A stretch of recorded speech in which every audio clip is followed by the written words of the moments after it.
Tupo hapa kushuhudia jitihada za serikali yenu katika kuimarisha sekta ya uchumi wa bluu kwa kufanya ukaguzi wa ujenzi wa diko pamoja na soko la kisasa hapa mkoani, sambamba na kugawa vifaa vya kuwawezesha wavuvi na wakulima wa mwani pamoja na makabidhiano ya boti ya usafiri kwa wananchi wa kisiwa cha Makoongwe.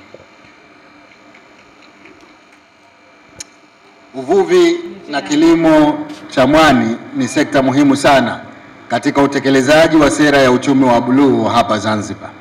Takwimu zinaonyesha kuwa sekta hizi zinatoa ajira kwa watu zaidi ya 100,000 ambapo wanawake ni 17%. Serikali ya Mapinduzi ya awamu ya 8 imeendelea kutoa vipaumbele katika sekta hizi kwa kuwapatia wajasiriamali vifaa vya kisasa, kuwajengea uwezo kupitia elimu na mafunzo na kuimarisha upatikanaji wa masoko ya uhakika. Matokeo ya jitihada hizi yameonekana wazi kwa kuongezeka kwa uzalishaji wa mwani na kiwango cha uvuaji wa samaki.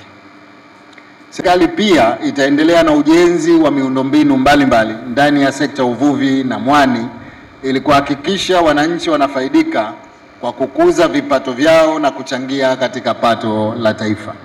Miongoni mwa mafanikio haya ni ujenzi wa diko na soko la kisasa la mkoani pamoja na kiwanda cha kusarifu mwani cha pale cha Manangwe.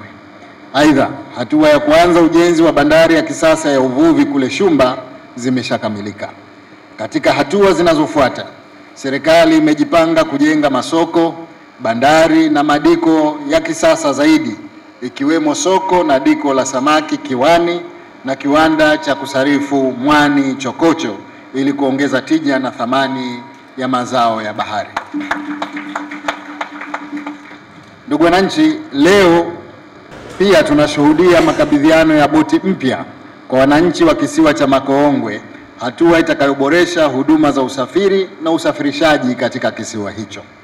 Aidha, kina mama wa kijiji cha Mkia wa Ng'ombe watapatiwa boti ili kuendeleza shughuli zao za ukulima wa mwani kwa ufanisi zaidi. Hatua zote hizi ni sehemu ya utekelezaji wa dhamira ya serikali ya kuwainua wananchi kiuchumi, hasa wanawake na vijana kupitia sera ya uchumi wa buluu.